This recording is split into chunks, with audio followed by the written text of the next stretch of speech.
Amigos y amigas, hermanos y hermanas, buenas tardes, un placer saludarles. Estamos agradecidos con el Dios del cielo y con ustedes por permitirnos el ingreso a la intimidad de sus hogares con la predicación de la palabra del Señor. Proclamando su venida, esta semana está presentando el estudio de un santuario en el cielo.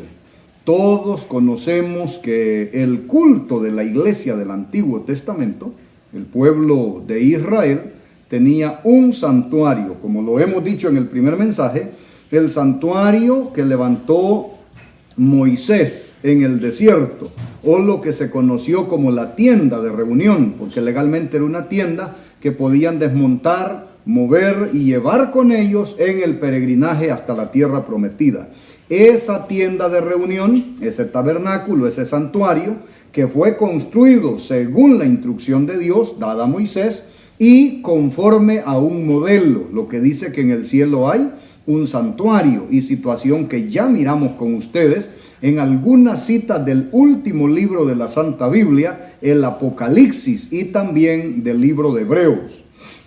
Ese santuario que Moisés levantó en el desierto fue sustituido por el templo de Salomón, el cual fue a la vez sustituido por el templo de Zorobabel, y por el templo de Herodes, el que estaba en pie en el tiempo del ministerio de Jesús, de los apóstoles, y que fue derribado por la invasión de Roma a Jerusalén en el año 70 después de Cristo. Hemos observado con ustedes que el santuario en la tierra era una sombra. Su edificio y su oficio eran sombras o eran una figura de lo que había de venir y una copia tomada del santuario del cielo. Vamos a mirar el significado de cada uno de los instrumentos, de las herramientas, de los utensilios que aparecen en el santuario en relación con el plan de salvación. Mencionamos en el tema anterior que prácticamente todo lo que tenía que ver con las ceremonias del culto del Antiguo Testamento era una manera de teatro, era una forma de ilustrar el plan de la salvación. Podemos decir a partir de este momento que eran una revelación audiovisual del plan de salvación. Estamos con ustedes estudiando en Hebreos capítulo 4, el verso 14 al 16. Y dice Hebreos 4, verso 14.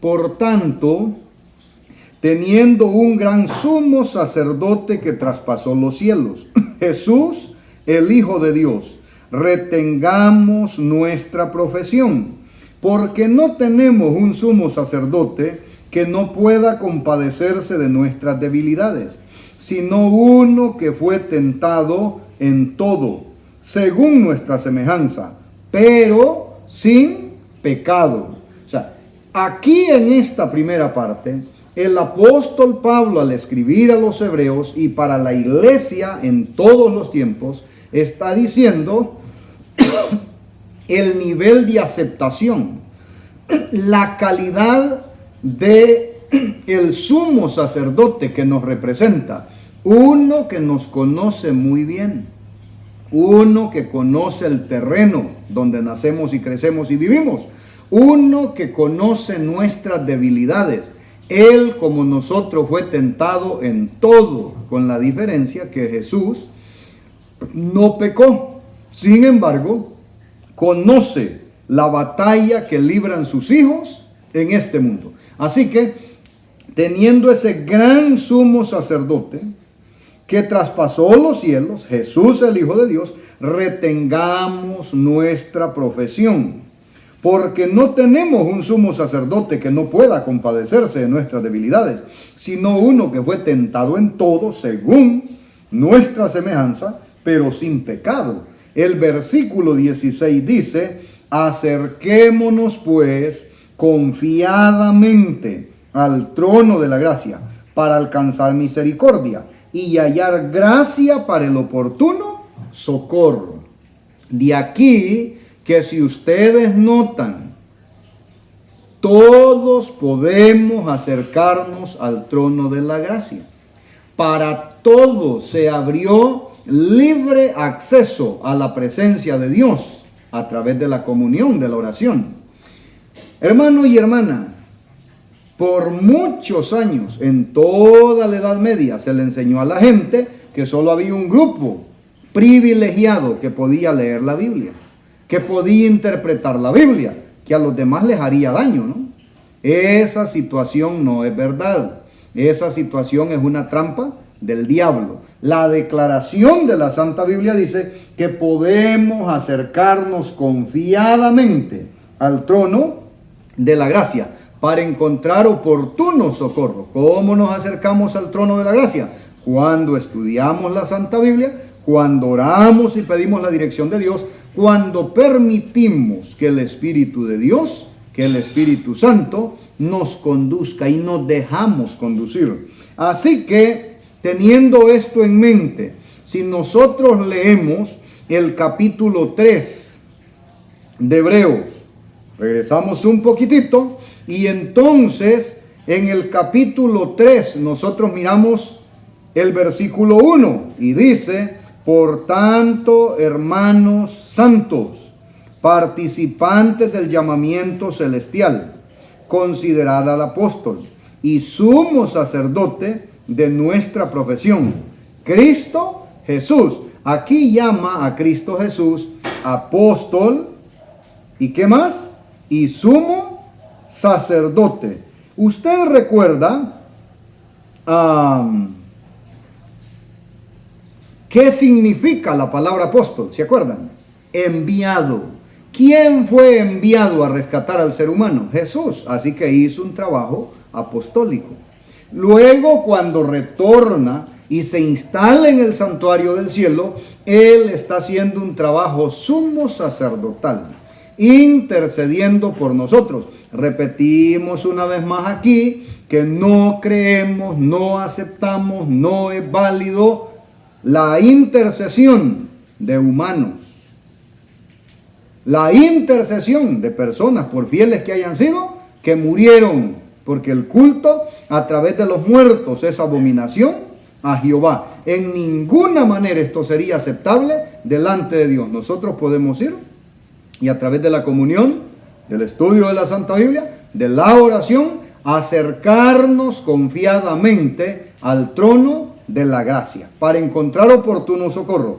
Y en el capítulo 3 de Hebreos, el verso 1 nos dijo: por tanto, hermanos santos, participantes del llamamiento celestial, considerad al apóstol y sumo sacerdote de nuestra profesión, Cristo Jesús. El versículo 1 nos ha dicho esto. En el capítulo 7, el versículo 24, capítulo 7 de Hebreos, versículo 24, y vamos a leer hasta el versículo 27.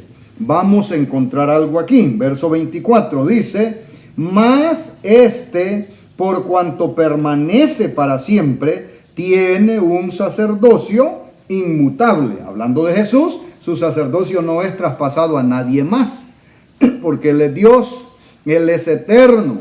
Cuando viene hablando de los sacerdotes del Antiguo Testamento, estos eran de relevo, eran sustituidos por causa de la muerte, no podían ser permanentes.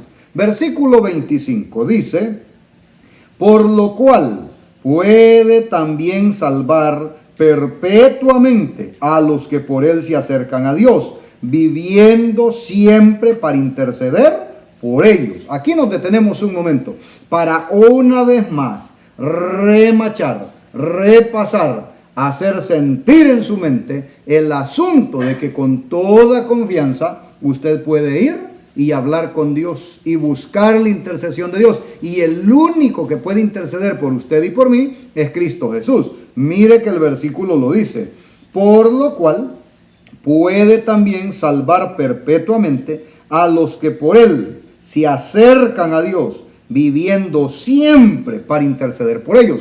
¿Por medio de quién nos acercamos a Dios? Por medio de Jesucristo. Y Él vive y permanece, ¿para qué? Para interceder siempre por nosotros. ¿Por qué es importante esto? Recuerdo lo que le mencioné en el mensaje anterior. Yo soy el camino, la verdad y la vida. Nadie viene al Padre si no es por mí. Esa es una declaración del Señor Jesús. Así que es por Él, a través de Él, por medio de Él, cómo nosotros nos acercamos confiadamente al trono de la gracia. Con todo respeto, pero no es a través de santos de la iglesia, no. No es a través de imágenes de finados, no. No es a través de nada que el hombre coloque como intermediario, porque nuestro único y suficiente Salvador, nuestro único y suficiente mediador, nuestro único y suficiente intercesor, se llama Cristo Jesús, porque Él fue nuestro único sustituto en la cruz del Calvario. Ningún humano lo acompañó en ese lugar. Versículo 26, siempre del capítulo 7 de Hebreos. Dice el verso 26, porque tal sumo sacerdote nos convenía, santo, inocente, sin mancha, apartado de los pecadores, hecho más sublime que los cielos. ¡Qué interesante! Vea cuántos atributos coloca aquí el apóstol Pablo cuando se dirige a los hebreos y dice la altura, la profundidad, el todo del sumo sacerdocio que ejerce el Señor Jesús en el santuario del cielo. Nos convenía, dice Pablo, tal sumo sacerdote. Claro que nos convenía. ¿Por qué? Porque es santo, eso es sin pecado, inocente, sin pecado, sin mancha, apartado de los pecadores y hecho más sublime que los cielos. De allí la declaración que le mencionamos en el mensaje anterior. Cuando tenemos un sumo sacerdote en el cielo, que es 100% humano, 100% hombre, eso hace de él lo que ya miramos en la cita de Hebreos, uno que puede compadecerse de nosotros, uno que conoce todas nuestras debilidades, uno que fue tentado en todo, igual que a nosotros, pero sin pecado. Por el otro lado, así que para comprendernos, para entendernos, para colocarse en mi lugar, en su lugar, Él es 100% humano, como usted y como yo. Para salvarme, Jesús es 100% divino. Él es Dios. Entonces, es todopoderoso para arrebatarle la presa al enemigo, para corregir mi condición de perdido y colocarme en la condición de salvado. Así que se da cuenta que el sumo sacerdote que tenemos en el santuario del cielo es suficiente, es completo. De allí que uno no puede estar, número uno, inventando la mentira del rezo por los muertos, como que no es suficiente el sacrificio, la vida, el sacrificio y el ministerio de Jesús, y tuviéramos que hacer algo para ayudarlo a salvar al humano. ¿Se da cuenta? No hay nada que el humano pueda hacer para ayudarlo. Por el otro lado, no hay un rapto secreto de la iglesia y otra oportunidad como que Jesús, su plan no fuera suficiente y hay que hacerle otra agregado. De ninguna manera. Estos temas, si bien es cierto, los he explicado, los voy a retomar en otro momento para que los tengamos con completa claridad, porque estoy consciente que más televidentes se van agregando cada día. Aquí tenemos una declaración completa. Tal sumo sacerdote nos convenía. Santo, inocente, sin mancha, apartado de los pecadores. ¿Qué más? Dijo que es hecho más sublime que los cielos. Y el versículo 27 dice que no tiene necesidad cada día, como aquellos sumos sacerdotes, de ofrecer primero sacrificio por sus propios pecados y luego por los pecados del pueblo, porque esto lo hizo una sola vez, para siempre, ofreciéndose a sí mismo. Palabra de Dios. Él está haciendo un juego de palabras en este escrito. Dice que aquellos sumos sacerdotes que oficiaban en el santuario terrenal, en el santuario hebreo, fíjese que para poderse presentar ellos a interceder por el pueblo, primero tenían que ofrecer sacrificio por el pecado de ellos, porque eran simplemente humanos, escogidos, llamados, hombres llenos del Espíritu Santo, pero no podían tomar el lugar de Dios. Eran solamente una representación, una figura de lo que había de venir. Pero aquí tenemos el verdadero sumo sacerdote, que no tiene necesidad cada día, como aquellos otros, de ofrecer sacrificio, porque Él lo hizo una sola vez por los pecados de la humanidad, ofreciéndose a sí mismo. Así que si nosotros tenemos claro esto, que en el santuario del cielo Jesús está oficiando hoy un ministerio sumo sacerdotal en favor de los que le aman, de los que le obedecen, de los que escogen abrazar el plan de salvación, que lo reciben como Señor y Salvador. Entonces, vamos a ir viendo ahora el simbolismo. Aquellos muebles que estaban en el santuario tenían algún significado al estar allí en relación con el plan de salvación. Tenían un significado, y vamos a ir viendo uno por uno y vamos a ir aplicando el simbolismo que tenían allí en el santuario. O sea, repito que el santuario terrenal era una especie de audiovisual ilustrativo del plan de la salvación. Así que comencemos entonces a ver uno a uno los instrumentos, los muebles del santuario y qué función cumplían, qué mensaje estaban mandando en el simbolismo, porque acuérdese que el oficio y el edificio del santuario en Israel era una figura, era una sombra de los bienes venideros. Así que vemos entonces en Éxodo, el segundo libro de la Santa Biblia, capítulo 25, versículo 8, 9 y el versículo 40. Vamos a ver con ustedes. Éxodo 25, versículo 8, versículo 9, y dice el verso 8, y harán un santuario para mí, y habitaré en medio de ellos. A Dios dándole las instrucciones a Moisés de la construcción de ese santuario. Dice el versículo que ese santuario es para Él, para Dios, para habitar entre su pueblo. Mire, para los que dicen, bueno, en el Antiguo Testamento no se mira la gracia de Dios. ¿Y qué es esto? Isaías dice que cuando nazca el Mesías de la Virgen, se llamará Emmanuel, que traducido es Dios con nosotros. Le pregunto, ¿estaba Dios con Abel? ¿Estaba Dios con Adán y Eva? ¿Estaba Dios con los patriarcas? ¿Estaba Dios con este pueblo? Eso fue lo que les dijo.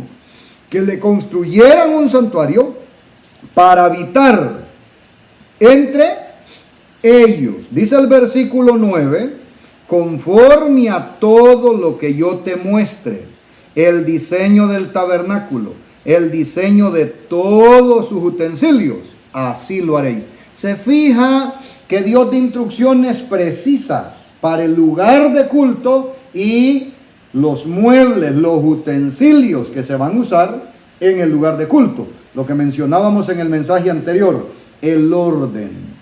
El orden, miren amigos, miren hermanos, Dios no puede bendecir el desorden. La primera ley del cielo es el orden, para que Dios visite su casa, para que Dios visite mi casa. ¿Está poniendo atención a lo que le estoy diciendo? ¿Está prestando atención a lo que le estoy diciendo? Su casa y mi casa no pueden ser un tiradero. ¿Por qué? Porque los ángeles del cielo visitan nuestras casas. ¿Qué ven? ¿Qué ven? Mire, le voy a hacer una pregunta aquí. ¿Cómo encontraron la tumba del Señor Jesús cuando Él resucitó? Cuando entraron a la tumba, ¿cómo la encontraron? El registro bíblico dice que encontraron el sudario con el que Jesús habían envuelto su cuerpo, doblado y colocado a la cabecera del sepulcro. Si usted se resucitara en la tumba y enterrado, ¿qué haría? Yo salgo y me voy, hermano. ¿Usted se pondría a dejar arregladito ahí? Jesús dejó en orden, en la tumba. En la tumba.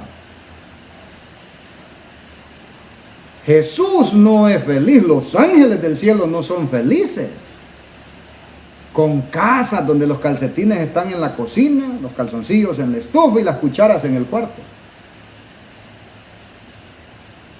Ese despotismo no invita a los ángeles a morar con nosotros. Porque Dios es un Dios de orden. Note que a Moisés le está diciendo, vas a seguir instrucciones. En el verso 8 le dice, y harán un santuario para mí. Habitaré en medio de ellos, conforme a todo lo que yo te muestre. El diseño del tabernáculo, el diseño de todos sus utensilios, así lo haréis. Versículo 10. Bueno, sigue dando las instrucciones en el versículo 10, pero note que las instrucciones son específicas. Miremos ahora el versículo 40, siempre de el 25 de Éxodo. Éxodo 25, 40.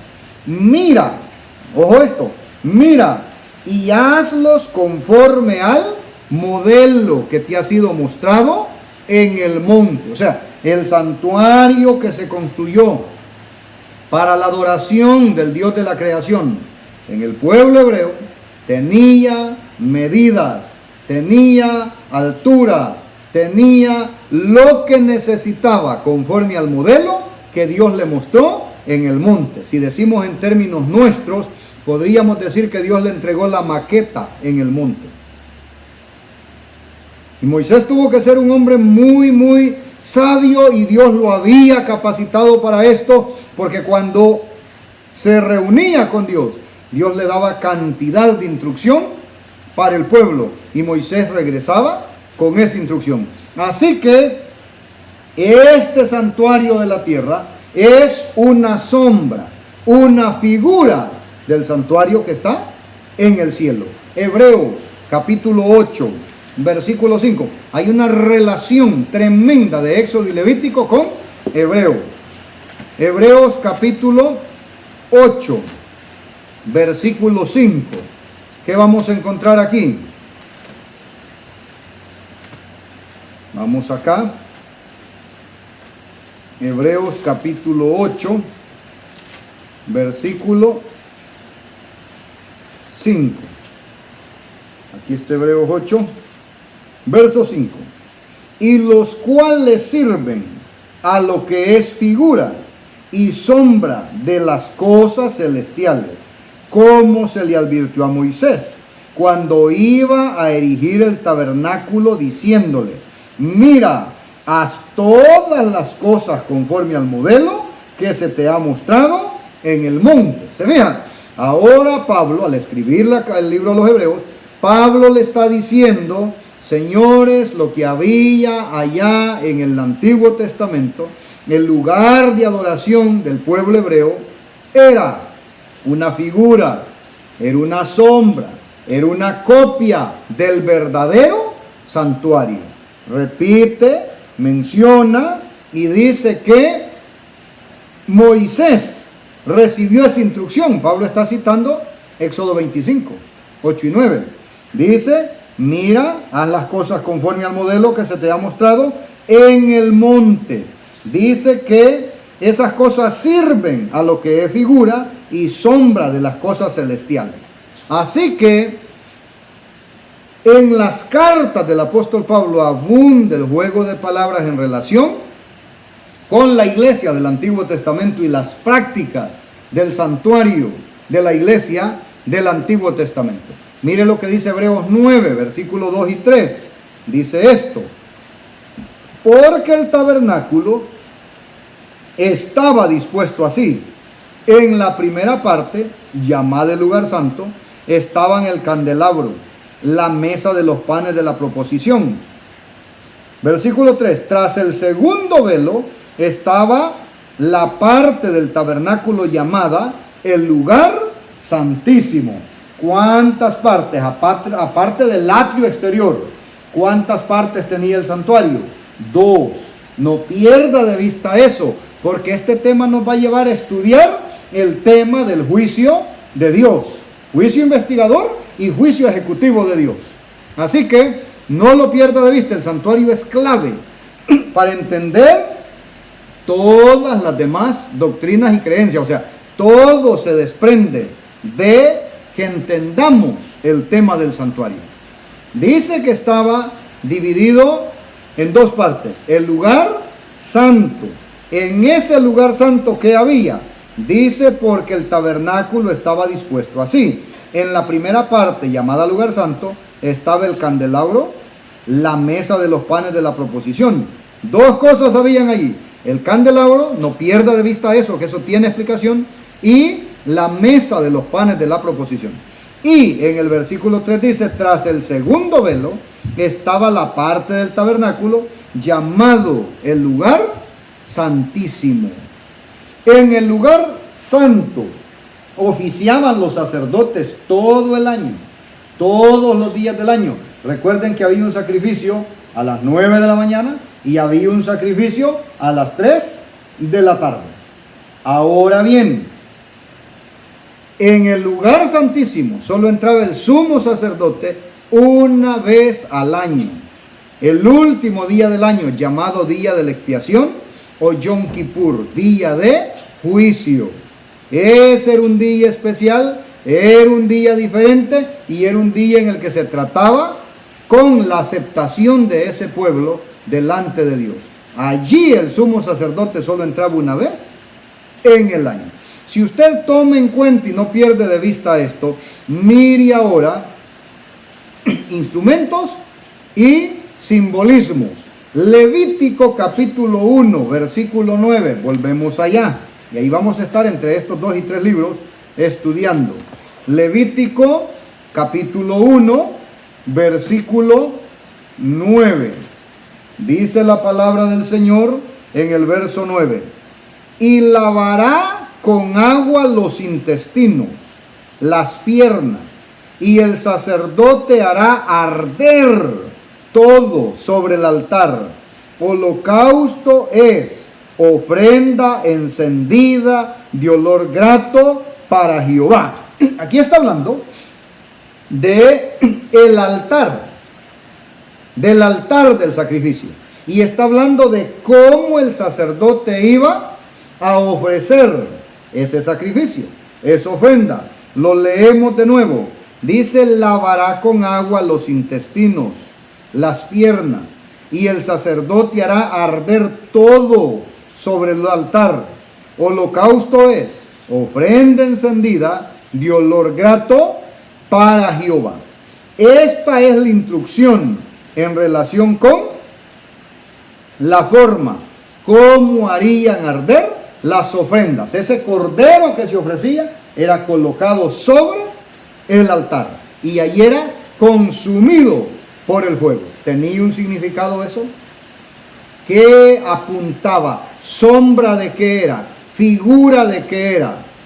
¿Un tipo de qué era? Efesios 5:2. Siempre Pablo es un experto en el asunto del santuario. Efesios capítulo 5, versículo 2. Vamos a ver qué dice la carta a los Efesios en el capítulo 5 y el verso 2.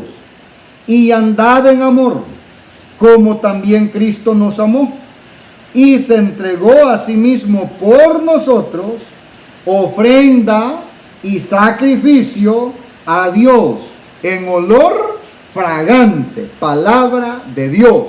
Aquella ofrenda de corderos que el sacerdote subía en el altar, que la quemaba por completo como holocausto. ¿Qué es holocausto? Ofrenda de olor grato al Señor. ¿A qué simbolizaba?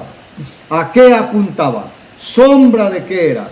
¿Figura de qué era? Ese oficio que hacían tarde a mañana, que el pecador venía, ofrecía el sacrificio por su culpa y miraba cómo el sacerdote hacía este oficio. ¿A qué apuntaba? ¿Quién estaba representado en esa ofrenda de olor grato a Jehová? El Hijo de Dios, Jesús. Ustedes recordarán que cuando Adán y Eva caen en pecado, se hacen vestidos de hoja de higuera, viene Dios, los visita y sacrifican los primeros corderos. Porque dice que Adán y Eva le hicieron vestiduras de piel de cordero. Y no creo que les quitaron la piel y los dejaron desnudos para que anduvieran ahí, yo no creo que no. Entonces, en el santuario, Caín y Abel se les pidió que ofrecieran cordero y Caín no quiso.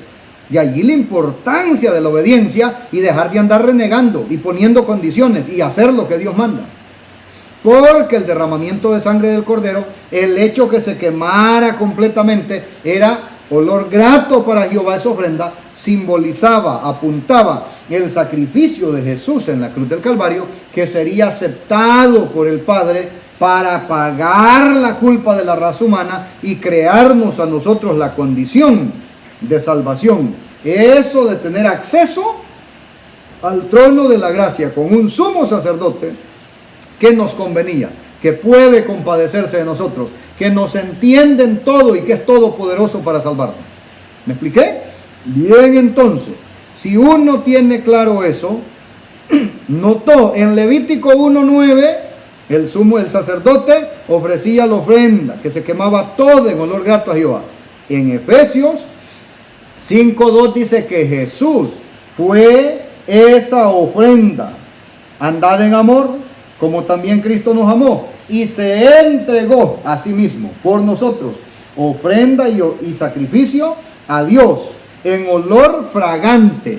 Palabra de Dios. Ve cómo lo que ocurría allá en el santuario tenía el propósito de ilustrar, tenía el propósito de enseñar de una manera audiovisual el plan de la salvación, lo que iba a venir. De allí que el apóstol Pablo, cuando cita Colosenses 2:14 al 17, cuando cita Romanos 14 y otras citas que la gente tiende a confundir con otros temas, Pablo está hablando justamente de los oficios, de las prácticas, de las ceremonias, de las fiestas que tenían un simbolismo y que llegaron hasta la cruz, porque ahí llegó el verdadero cumplimiento de un plan de salvación creado, ilustrado en el Antiguo Testamento, cumplido en el Nuevo Testamento y que tiene una continuación del ministerio sumo sacerdotal de Cristo en el santuario del cielo. Miremos otro paralelismo o comparación en el Antiguo Testamento con lo que sucede en el Nuevo Testamento, cómo aquel simbolismo aplica ahora aquí. Éxodo 30, versículo 18. Éxodo capítulo 30,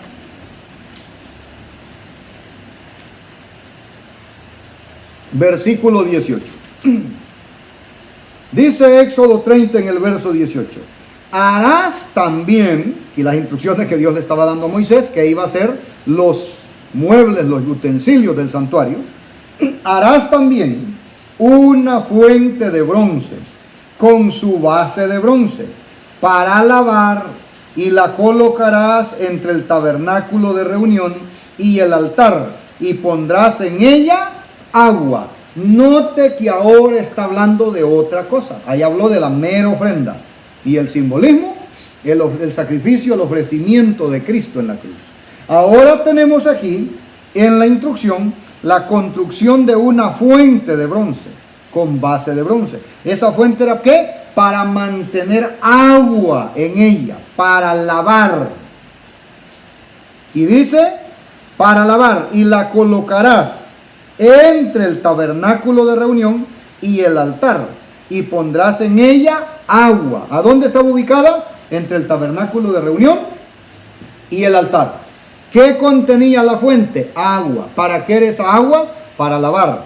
¿Qué simbolizaba? ¿Qué significado tenía el agua colocada allí? Hay varios significados para el agua. cuando estudiamos esto en el Nuevo Testamento. El primero está en Juan 7, versículos 37 al 39. Juan capítulo 7, versículo 37 al 39. Vamos a buscar y leer aquí. Juan 7, 37. Tenemos, y dice esto, versículo 37 de Juan capítulo 7. En el último y gran día de la fiesta, Jesús se puso en pie y alzó la voz diciendo, si alguno tiene sed, venga a mí y beba. Ya encontró el significado del agua que se colocó allá, entre el lugar de reunión y el altar. El agua para lavar, ¿a quién simbolizaba esa fuente con agua para lavar? También a Cristo Jesús. Él dice que es esto. En el último y gran día de la fiesta, Jesús se puso en pie y alzó la voz, diciendo, si alguno tiene sed, venga a mí y beba. El que cree en mí, como dice la Escritura, de su interior correrán ríos de agua viva. Palabra de Dios. Dice el verso 39, esto dijo del Espíritu que habían de recibir los que creyesen en él, pues aún no había venido el Espíritu Santo, porque Jesús no había sido aún glorificado. Vean ahora, ¿por qué ya no fueron necesarias las ofrendas después de la cruz, el sacrificio de animales? Porque la verdadera ofrenda de olor grato al Eterno se había ofrecido a sí misma. El sacrificio de Cristo Jesús ya no tenía nada de caso seguir sacrificando animales cuando la verdadera víctima había ofrecido su vida. Ahora bien, ya dejó de tener caso hasta la cruz mantener un santuario con una fuente de agua para lavar. ¿Por qué? Porque la verdadera agua de vida había venido, había llegado, estaba entre los hombres, y ahora la sed del pecador queda saciada porque su culpa ha sido perdonada y su salvación ha sido comprada en la cruz del Calvario. Miren lo que dice Juan 13:10, otro simbolismo para el agua. Juan capítulo 13, versículo 10. Leemos en Juan capítulo 13, versículo 10. Jesús le dijo, el que está lavado no necesita sino lavarse los pies, pues está todo limpio, y vosotros limpios estáis, aunque no todos. ¿A qué estaba ahora simbolizando el agua? A la limpieza, a la purificación. Van a ver ustedes la aplicación amplia, ¿dónde vamos a ir llegando con esto? Aquí nosotros encontramos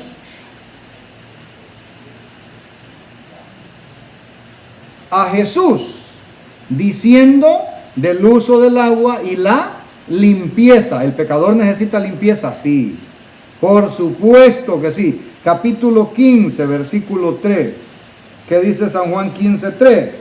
Ya vosotros estáis limpios por la palabra que os he hablado. Así que la palabra de Dios también está representada en la fuente de bronce, la fuente con agua que permanecía en el santuario entre el tabernáculo de reunión y el altar. ¿Sí me explico? Representaba el agua, ¿a quién? A Jesús. Representaba el agua, ¿a quién? A la purificación, a la limpieza. Y el agua estaba representando también ¿a qué? A la palabra de Dios, porque la palabra de Dios justamente es la que sacia la sed del pecador. ¿Qué dijo el salmista en un lugar? Como el ciervo brama por las corrientes de las aguas, así clama por ti, oh Dios, el alma mía. Ahora bien, miremos con ustedes entonces una declaración más de Pablo en Efesios 5, versículo 26. ¿Hay algún otro significado para el agua? ¿Será? Efesios capítulo 5, versículo 26.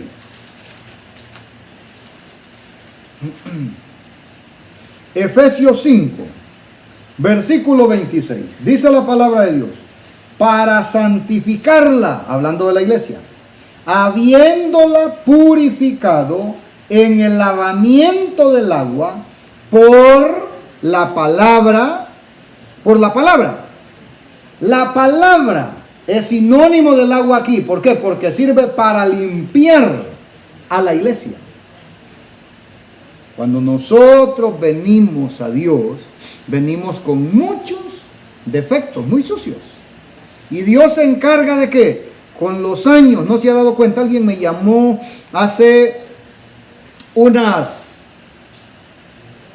24 horas y dice: mire, desde que encontré el programa, yo era un hombre, dice, malo, depravado, sucio para hablar, y usted no tiene una idea cuánto me está beneficiando, cuánto yo he cambiado. No me irrito, no grito, no peleo. Le pregunto, ¿quién lo está limpiando? ¿Quién lo está transformando? ¿Quién lo está cambiando? La obra de Dios, ¿a través de qué? De la palabra, porque la palabra de Dios, como viene de Dios, cumple también la función de ¿qué? Del lavacro, del lugar donde se lava la culpa, donde se cambia la vida. Miremos con ustedes ahora otro mueble del santuario y cómo aplica aquí en el simbolismo de la Biblia. Éxodo 30, 18. Vamos otra vez allá, al Antiguo Testamento. Por eso es que no se puede quitar nada de la Santa Biblia, porque esto es un complemento perfecto. Éxodo 30, versículo 18 dice: harás también una fuente de bronce, con base de bronce, para lavar, y la colocarás entre el tabernáculo de reunión y al altar. Pondrás en ella, ¿qué cosa dijo? Agua. Si hemos mirado esto, y entonces vamos buscándole, ¿qué? El significado. Jesús, el agua viva, la palabra de Dios que purifica el agua, que limpia, que pasa por el lavacro a la iglesia.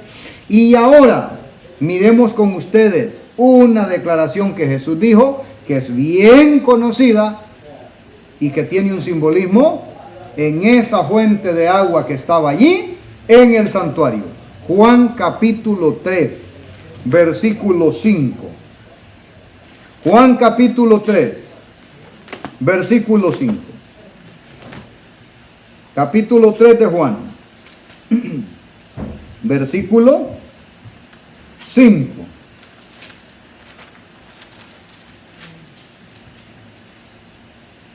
Capítulo 3 del Evangelio de Juan, versículo 5.